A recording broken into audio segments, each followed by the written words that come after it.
Hello everybody, today I'm going to be reviving my channel like some kind of necromancer to talk about the very large changes coming to Diablo 4 in Season 4.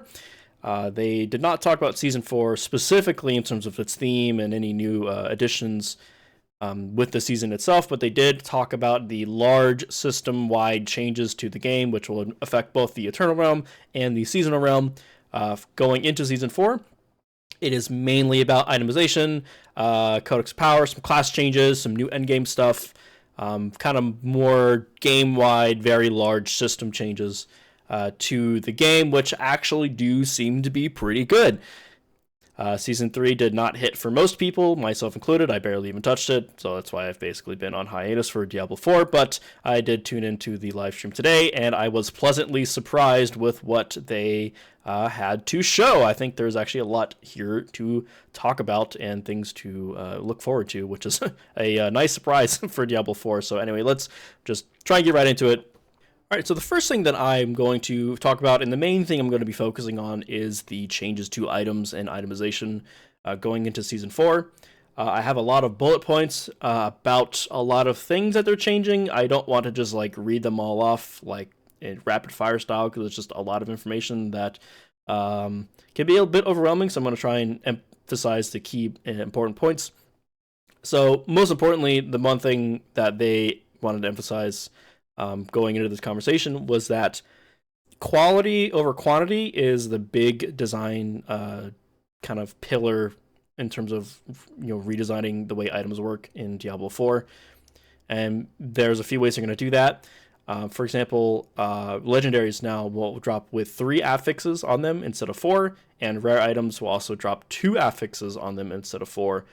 And they're also going to be removing a lot of affixes from the game. There was a lot of affix bloat, to be honest. There was a lot of conditional affixes that only worked some of the time, and they realized that through a lot of feedback that we've been saying since forever, that going through a inventory full of loot with a bunch of long-winded affixes with only do certain things at certain times was just very taxing, and most people just did not want to just read through their inventory after doing like one nightmare dungeon and just getting an entire inventory full of loot where 99% of it is total garbage and will always be garbage, and there's just not really much you can do with almost all the loot you get in the game unless you just happen to get lucky. So they are doing a number of changes to improve the quality of loot going forward. So we'll go ahead to the example they showed here. So currently on the left side here is an item that could drop currently in the game. There's intelligence, vulnerable damage, damage to shadow, damage over time affected enemies is just way too much text. And way too conditional of a stat to ever care about. Lucky Hit also tends to be a very wordy kind of long-winded text for one stat as well. So you can see on the right, basically what it has been changed into is just intelligence, damage, vulnerable damage. It's a lot easier to read. It's just less text overall. And it should be a lot easier to compare items that just generally have less words on them. So you won't be spending as much time sort of wondering, is this better? Is this better? Is this better? And you won't have to worry as much really or at all about a lot of these very useless conditional affixes that basically nobody cared about in the first place.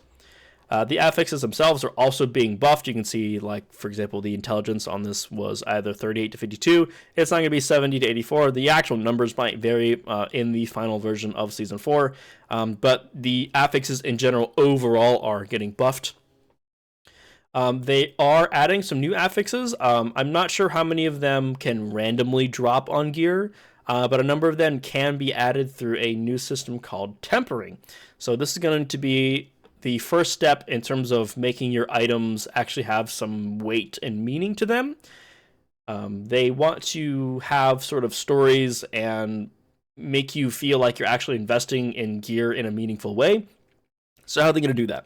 So the first step in terms of upgrading your gear is going to be with tempering. If I can scroll ahead to it, it's about here. So tempering essentially requires these manuals.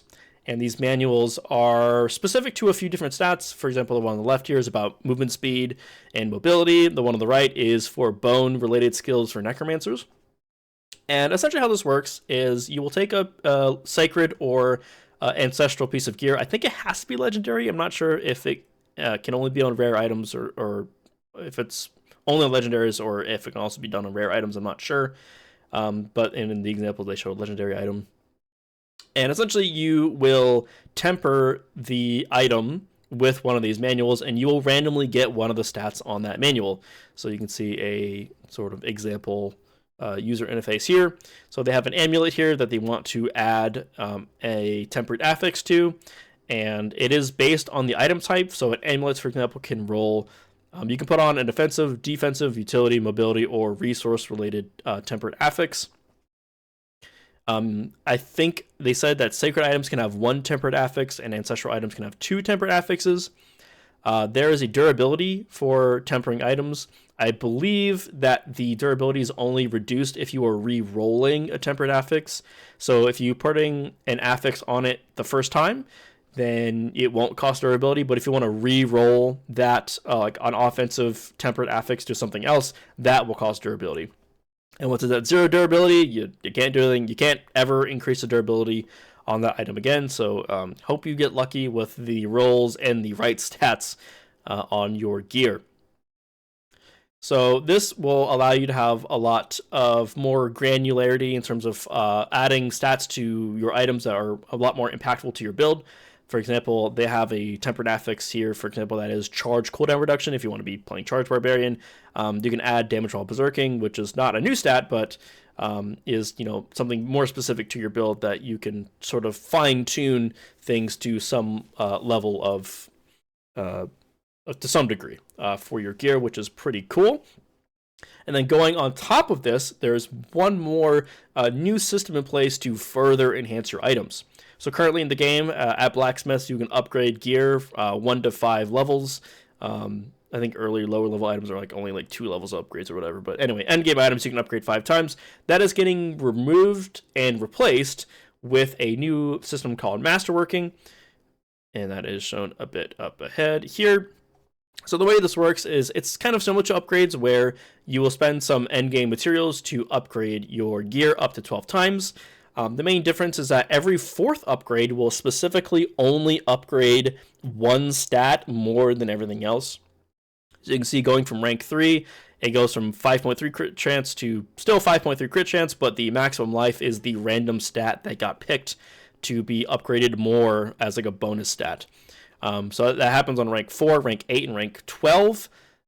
It can crit the same stat multiple times if you keep upgrading it. So rank 4, it can get max life as the bonus stat. Rank 8, you can get max life again. If you get rank 12, it can also randomly pick max life as the stat, having just a ton of max life on the gear when you're masterworking it.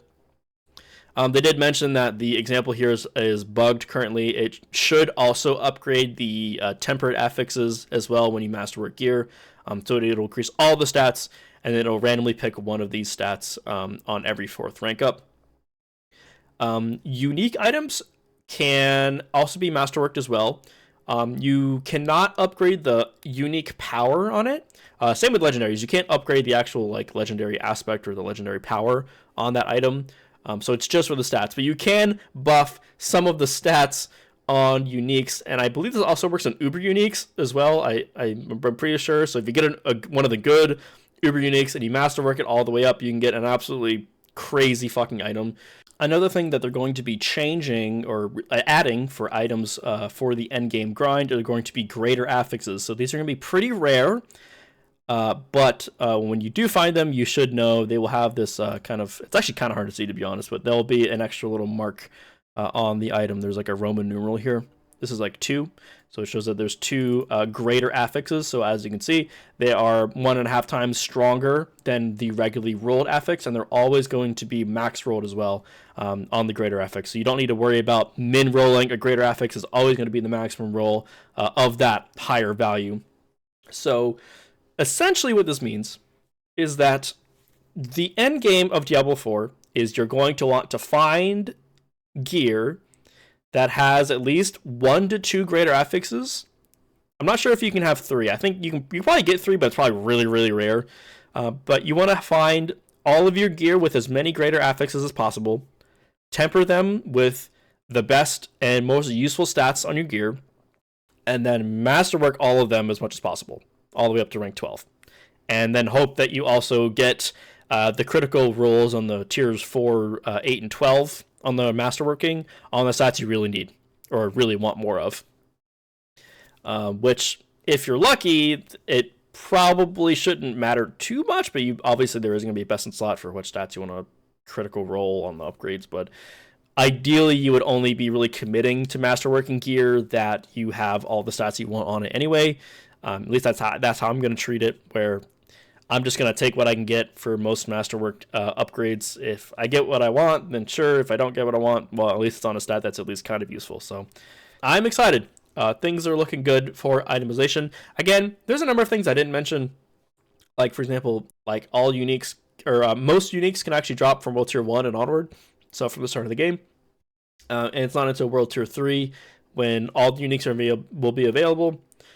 You can even get uber uniques if you're very, very, very, very lucky from level 55 monsters and up. So that's basically World Tier 3. You can essentially get uber uniques at a very low chance. Is that going to happen? Probably not. Should you bet on it? Absolutely not.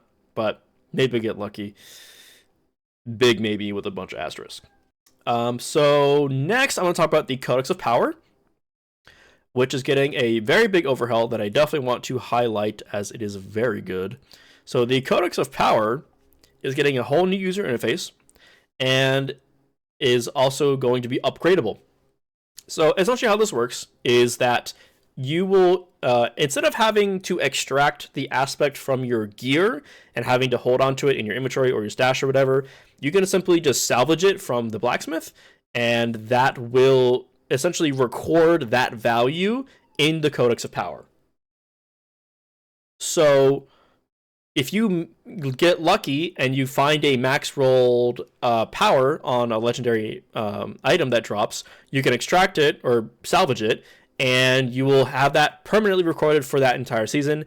And it is also not character bound. It is account bound, I think, for the season. So I think for like season 5, I think you're going to have to do this again. I don't think this is going to be like a permanent thing that you'll never have to do again. But you don't have to do it per character, at least. It should be at least be per season. Also separate, softcore and hardcore, I think, are also separated as well. So if you're running at least a few different characters per season, you will not have to worry about doing that over and over again, which is really nice. There's a whole new user interface here. There's a search feature. There's a filter button that you can filter by your class only. You can filter by ones that are max leveled. There's basically new filters, which is great. Also, every single legendary power is being added to the Codex now. So previously there was a handful of powers that weren't in the Codex, but every single power is now in the Codex.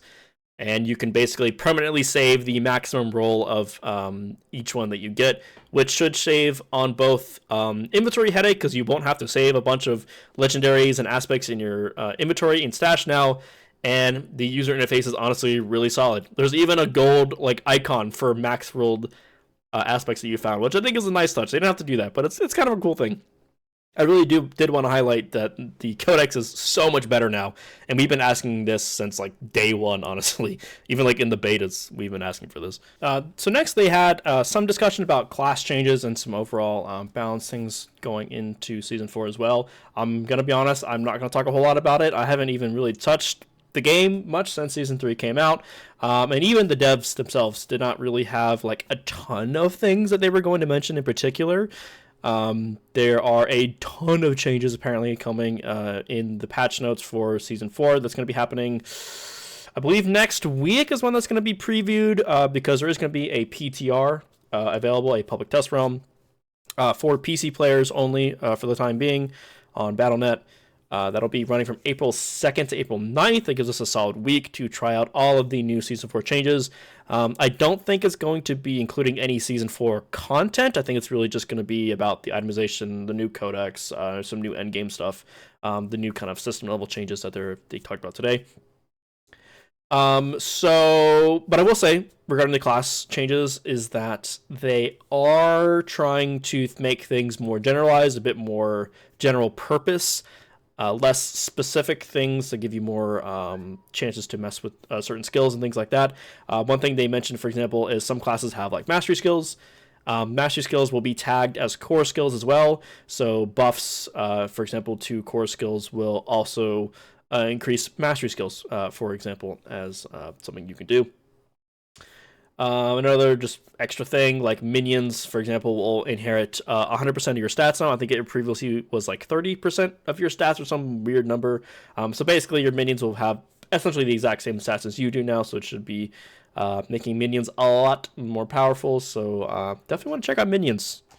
This will affect both Necromancer minions, of course, but also things like Druid companions will also be getting these stat buffs as well. One of the other miscellaneous changes that they're going to be making is regarding Helltides. So they're going to be making them show up in all world tiers now, instead of being only world tier 3 and world tier 4. Like the slide shows, there's going to be more enemies, there's going to be more dynamic events. They're making it very similar to Blood Tides from Season 2. I forgot the actual name of that activity, but the green Helltide on the map. So basically, there's going to be a new meter on the screen. They'll show it here in a second, I believe, if I scroll ahead. That's on the right side of the screen here, next to your minimap. And basically, as this fills up, a little pentagram fills up. As you keep killing enemies, eventually a horde of demons will kind of invade on your location, and they will basically just be a bunch of elites and stuff, and eventually caps off at this specific, more difficult elite enemy that you can kill for more rewards and stuff. So they're trying to make Helltides just generally a bit more dynamic, more higher density, which is good, because Blood Tide is already one of the, or Helltide I should say, is one of the better activities in the game. I just think it needs a bit more refinement, which does seem to be what's happening, which is good to see.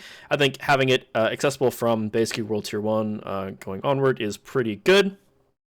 I am assuming that the flow of basically leveling characters is going to be spending a lot of time either doing Helltide or doing Whispers, or after you've done whatever the new seasonal activity related questline stuff is. I imagine that's going to be important to do at least once on the character, just to probably get a couple things unlocked for the season. But otherwise, you're going to be leveling through Whispers if maybe you need some gold or materials, or if you want to run Helltide for certain legendaries and things like that. So you can kind of, I guess, focus on when you want to farm first. You want to maybe stockpile materials and gold, or do you want to try and maybe get maybe legendaries or something earlier on? Honestly, if I had to take a guess, I don't think it's really going to matter too much how you decide to level. You're eventually going to probably need to do these things anyway. I'm personally probably going to lean towards doing whatever the seasonal questline is, and getting that stuff unlocked for Season 4, and then probably focusing on Whispers to both acquire just gold and other materials to kind of get my first character started. And then as I play later on, as I level up more, probably head up Helltide closer to World Tier 3, maybe end of World Tier 2, depending on how fast I can progress through the questline. I did finish the questline in Season 3, and that actually was pretty fast, so if the Season 4 questline is also equally fast, then I might end up doing a mix of Helltide and Whispers to start amassing the many materials that you will need for gearing your character. One of the new additional endgame activities that they're going to be adding as well is a new boss. It's going to be Andario from the campaign, though they are improving her attacks a bit more for being an endgame boss. It's going to be the same drop table as Duriel, which is nice, and it will be getting boss materials from Beast and Ice and Lord Zir, instead of Duriel's, which I believe are from Varshan and the other dude I can't remember the name of, that's in the chapel or whatever.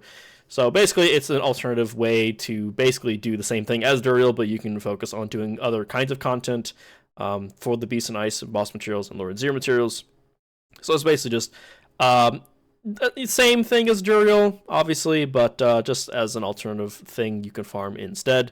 So you can sort of farm one or the other, depending on which mats you have more of for summoning for the other bosses, which is cool, I guess. Duriel farming is not really my favorite thing to do, but I suppose maybe this will be a bit more enjoyable, depending on how things play out. I'm not too sure. There's still the concern about group versus solo play, because solo play is just strictly so much more inefficient for boss farming compared to group play.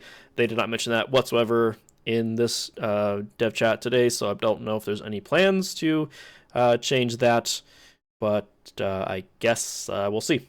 In relation to masterworking, the materials that you will use to masterwork are going to be coming from this activity called the Pit. I forgot the full name of it, but it's called the Pit. It's basically greater riffs from Diablo 3 if you ever played that. It's essentially just a dungeon with random enemies and a random map, and you just kill the enemies until you get to the end, and then the loot drops at the end, so you don't need to pick up loot on the way. I believe this is shown a bit later in the stream. Yep, here it is. It's literally just kill enemy, and then meter goes up on the right side, and as long as you clear within the time limit, you will get the rewards for it. And this will drop the Masterwork materials to do the Masterwork upgrading that I talked about earlier. And it basically scales up infinitely, as far as I'm aware. I don't know if there's like a final tier to this or not. But they mentioned it goes at least to level 200, so we will see how far people can push this. I actually hope there is basically not a cap. I'm sure there's functionally a cap at some point, but I would like to see just how far we could push our builds and our characters, especially considering all the changes being made. I think we might just be extremely powerful, to be honest, for the regular base game content. But all of this endgame stuff is going to be, I guess, the main driving force for difficult content for the game going forward, at least for the time being. There's also a different item that drops here. It's some kind of stone. I forgot what they called it. But essentially, if you get enough of them, you can use it to summon real, actual Uber versions of bosses. I think they're called tormented bosses of like Andariel, and things like that. I'm not sure if you can like pick which one you want. I would hope so. But they are going to be level 200, I believe they said, which is quite high. But with all the changes to items and all the other class changes, I think good enough characters probably need to be completely geared to the teeth, I would imagine, to clear these, unless, some fancy bug where barbarians are dealing 1 quadrillion damage again or whatever rolls around, which it probably will. But anyway, these new level 200 bosses will be more difficult, of course, but they do have a higher drop rate on like uniques and uber uniques, I believe is what they said, as an incentive to fight those things. And that about covers most of the information. Again, there was some other miscellaneous things that I did write in bullet points, but I didn't want to overload the video too much because I didn't want to be too rambly about all this, but I will provide some final thoughts. I did, intersperse my opinion on things as we were going along, but as an overview of everything they talked about today, I will say this is the most hopeful I've felt about Diablo 4 since the very beginning, to be honest. Even since the early troublesome days last year with the launch. It had good reviews on launch. People were talking good about the campaign. But once we got into more of the systems and gameplay and endgame systems that were, or lack thereof of endgame systems, especially on launch. Of course, with the infamous Season 1 launch patch that nerfed everything in the game and just made everything an absolute slog. Even back then, I was trying to find the good despite everything, and it was a little tiresome, I won't lie. I had a lot of fun with Diablo 4, but Season 3 was sort of my breaking point, to be honest, with the game, that it just did not really hit for me at all. I don't want to nag on Season 3 for most of this, because I'd rather be hopeful for Season 4. I've completely given up on Season 3, as I think most people have, outside of a few dedicated players, which is fine. If you're having fun, I'm glad you're having fun, but personally for me, I basically played enough of Diablo 4 with pre-launch, or with on launch, and then Season 1 and Season 2, that I did not feel compelled to really play Season 3 at all. But Season 4 does look to be much, much better, and we don't even know what the Season 4 theme is. We don't know what the new content is, or anything like that. So, I think as long as the Season 4 content is at least half decent, to be honest, even if we even if Season 3 launched with all these changes, I think I would be way, way, way more interested in playing, because these system level changes definitely seem to be so much more impactful to the game overall.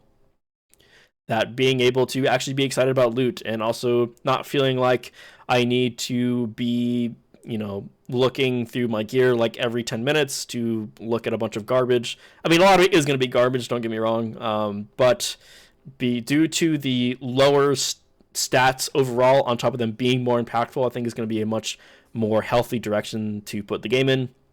I'd rather be looking at 2 or 3 stats for a base item that are pretty good versus looking at 4 stats that are all where like 2 or 3 of them are garbage, right?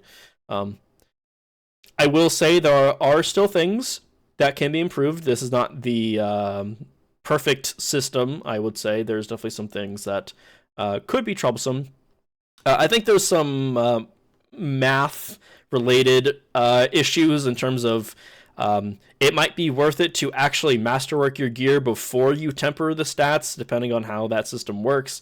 So I'm not too sure about that. That's the point of the PTR, so I am curious to kind of get my hands up in there and try it for myself. I'll have a probably more direct feedback opinion piece about that when we do get a chance to play that. So early April, do look out for that. Might even be streaming again for Diablo 4 at least in the coming future. I don't plan on playing Season 3, but for PTR and Season 4, I do intend to try and bring it back. And I do hope for the best. I really am looking forward to these changes. These things do seem to be very good. The Codex of Power, for example, is such a huge improvement. It will both free up stash space and is just a much better solution overall to the Codex of Power. Honestly, I want to give them props to the user interface for that. I did mention it earlier, but I really did like the user interface for the Codex of Power, being able to see them all.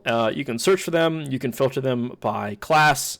You can see right here, you can filter by class. If you can filter by unlockable by dungeon, you can actually favorite certain ones or only show newly acquired ones.